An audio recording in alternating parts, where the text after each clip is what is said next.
ਮੇਰੇ ਭੈਣ ਭਰਾਓ, ਬੱਚਿਓ ਤੇ ਮਿੱਤਰੋ, ਅੱਜ ਮੈਂ ਕੁਝ ਹੋਰ ਅਖਾਣ ਲੈ ਕੇ ਹਾਜ਼ਰ ਹੋਈ ਹਾਂ। ਅਖਾਣ ਇੱਕ ਛੋਟਾ ਜਿਹਾ ਪੁਰਅਸਲ ਜੁਮਲਾ ਹੁੰਦਾ ਹੈ ਜਿਹੜਾ ਸਦੀਆਂ ਦੇ ਤਜਰਬੇ, ਦਾਨਿਸ਼ ਤੇ ਲੋਕ ਅਕਲ ਨੂੰ ਚੰਦ ਲਫ਼ਜ਼ਾਂ ਵਿੱਚ ਸਮੇਟ ਦਿੰਦਾ ਹੈ। ਇਹ ਨਸਲ ਦਰ ਨਸਲ ਚੱਲਦਾ ਆਂਦਾ ਹੈ। ਅਖਾਣ ਲੋਕ ਤਜਰਬੇ ਦਾ ਨਿਚੋੜ ਹੁੰਦੇ ਨੇ। ਅਖਾਣ ਥੋੜ੍ਹੇ ਲਫ਼ਜ਼ਾਂ ਵਿੱਚ ਡੂੰਘੀ ਗੱਲ ਕਹਿੰਦੇ ਨੇ। ਅਖਾਣ ਲੋਕ ਦਾਨਿਸ਼ ਤੇ ਮੋਤੀ ਹੁੰਦੇ ਨੇ। ਅਖਾਣ ਜ਼ਿੰਦਗੀ ਦੇ ਸਬਕ ਮੁਖਤਸਰ ਲਫ਼ਜ਼ਾਂ ਵਿੱਚ ਸਿਖਾਉਂਦੇ ਨੇ। ਅਖਾਣ ਕੌਮ ਦੀ ਅਕਲ, ਤਜਰਬੇ ਤੇ ਸਕਾਫਤ ਦਾ ਆਇਨਾ ਹੁੰਦੇ ਨੇ। ਤੇ ਅੱਜ ਮੇਰਾ ਪਹਿਲਾ ਅਖਾਣ ਹੈ, ਮਾਂ ਨਾ ਭੈਣ ਤੇ ਕੌਣ ਕਰੇ ਵੈਣ।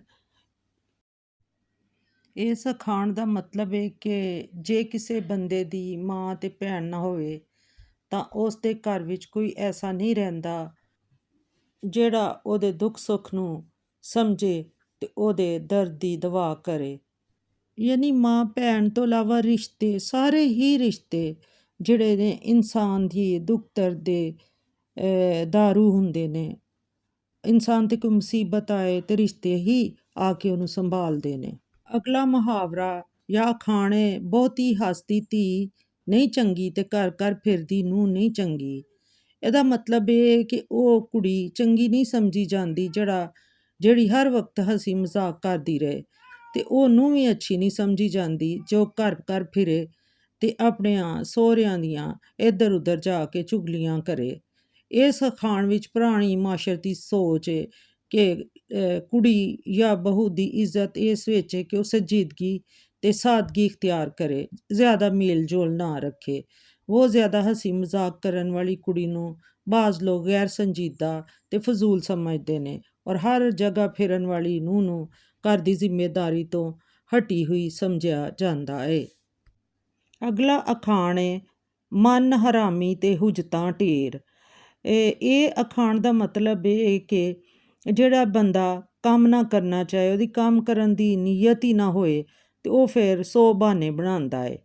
ਤੇ ਉਹ ਕਦੀ ਪੇਟ ਦਰਦ ਤੇ ਕਦੀ ਸਿਰ ਦਰਦ ਤੇ ਬੁਖਾਰ ਤੇ ਕਦੀ ਕੁਝ ਤੇ ਕਦੀ ਕੁਝ ਹੁਜਤਾਂ ਯਾਨੀ ਬਹਾਨੇ ਲੱਭਦਾ ਰਹਿੰਦਾ ਹੈ।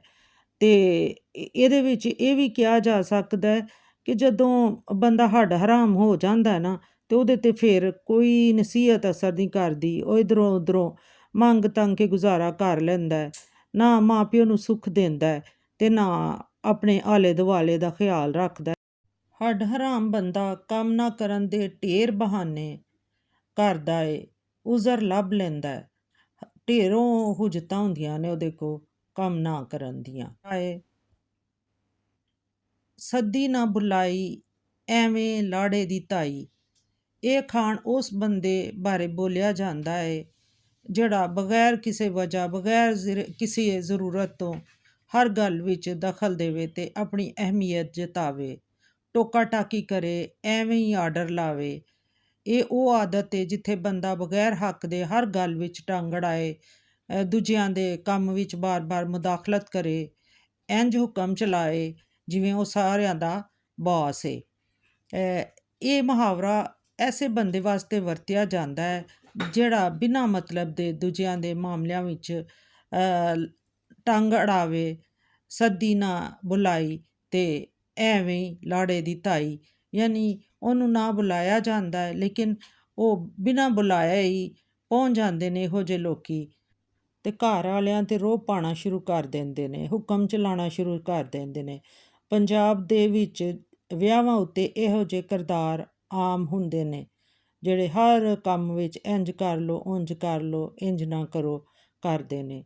ਇਹਨਾਂ ਬਾਰੇ ਬੋਲਿਆ ਜਾਂਦਾ ਹੈ ਕਿ ਸੱਦੀ ਨਾ ਬੁਲਾਈ ਤੇ ਐਵੇਂ ਹੀ ਲਾੜੇ ਦੀ ਤਾਈ। ਜਿਹੜਾ ਹੈ ਇਹ ਬਹੁਤ ਹੀ ਗਹਿਰਾ ਤੇ ਬਹੁਤ ਹੀ ਦੁੱਖਾਂ ਭਰਿਆ ਹੈ। ਨੂੰਹਾਂ ਲੈ ਗਈਆਂ ਪੁੱਤਰ ਤੇ ਧੀਆਂ ਕੋਈ ਹੋਰ, ਬੁੱਢਾ ਬੁੱਢੀ ਇੰਝ ਬੈਠੇ ਜਿਵੇਂ ਸੰਨ ਤੇ ਬੈਠਾ ਚੋਰ। ਇਹ ਹਾਲਤ ਉਹਦੀ ਏ ਜਿਹਦੀ ਔਲਾਦ ਵੱਡੀ ਹੋ ਕੇ ਵਿਆਹੀ ਜਾਂਦੀ ਹੈ ਤੇ ਘਰ ਵਿੱਚ ਸਨਾਟਾ ਰਹਿ ਜਾਂਦਾ ਹੈ। ਬੁੱਢੇ ਮਾਂ ਪਿਓ ਬੇਬਸ ਤੇ ਉਦਾਸ ਬੈਠੇ ਹੋਣ, ਜਿਵੇਂ ਕੁਝ ਗਵਾ ਬੈਠੇ ਹੋਣ, ਤੇ ਹਰ ਚੀਜ਼ ਖਾਮੋਸ਼ ਲੱਗਦੀ ਏ। ਨੂੰਹ ਲੈ ਗਈ ਪੁੱਤਰ, ਧੀਆਂ ਕੋਈ ਹੋਰ, ਬੁੱਢਾ ਬੁੱਢੀ ਐਵੇਂ ਬੈਠੇ ਜਿਵੇਂ ਸੰਨ 'ਤੇ ਬੈਠਾ ਚੋਰ।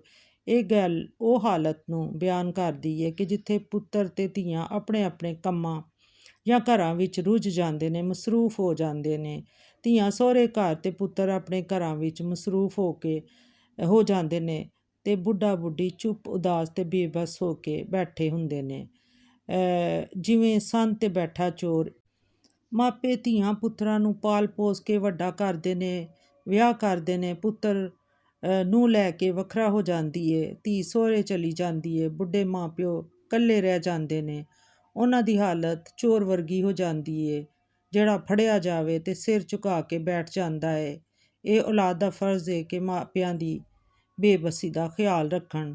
ਬੱਚਿਓ, ਤੁਸੀਂ ਕਦੀ ਆਪਣੇ ਮਾਪਿਆਂ ਦੀ ਇਹ ਹਾਲਤ ਨਹੀਂ ਹੋਣ ਦੇਣੀ, ਹਮੇਸ਼ਾ ਉਹਨਾਂ ਦਾ ਖਿਆਲ ਰੱਖਣਾ ਹੈ। ਤੇ ਅਜ਼ੀਜ਼ੋ, ਇਹ ਸਨ ਅੱਜ ਦੇ ਅਖਾਣ ਤੇ ਮੁਹਾਵਰੇ। ਕੁਝ ਹੋਰ ਅਖਾਣ ਤੇ ਮੁਹਾਵਰੇ ਲੈ ਕੇ ਫੇਰ ਹਾਜ਼ਰ ਹੋਵਾਂਗੀ। ਲਫ਼ਜ਼ ਥੋੜ੍ਹੇ ਪਰ ਮਤਲਬ ਸਮੁੰਦਰਾਂ ਵਾਂਗ ਡੂੰਘੇ। ਅਖਾਣ ਲੋਕ ਦਾਨਿਸ਼ ਦਾ ਉਹ ਖਜ਼ਾਨਾ ਨੇ ਜਿੱਥੇ ਥੋੜ੍ਹੇ ਲਫ਼ਜ਼ਾਂ ਵਿੱਚ ਜ਼ਿੰਦਗੀ ਦੇ ਵੱਡੇ ਵੱਡੇ ਸਬਕ ਲੁਕੇ ਹੁੰਦੇ ਨੇ। ਤੇ ਅਗਰ ਇਹੋ ਜਿਹੇ ਹੋਰ ਅਖਾਣ ਤੇ ਮੁਹਾਵਰੇ ਸੁਣਨਾ ਚਾਹੁੰਦੇ ਹੋ ਤੇ ਮੇਰੇ ਇਸ ਚੈਨਲ ਨੂੰ ਸਬਸਕ੍ਰਾਈਬ ਕਰੋ।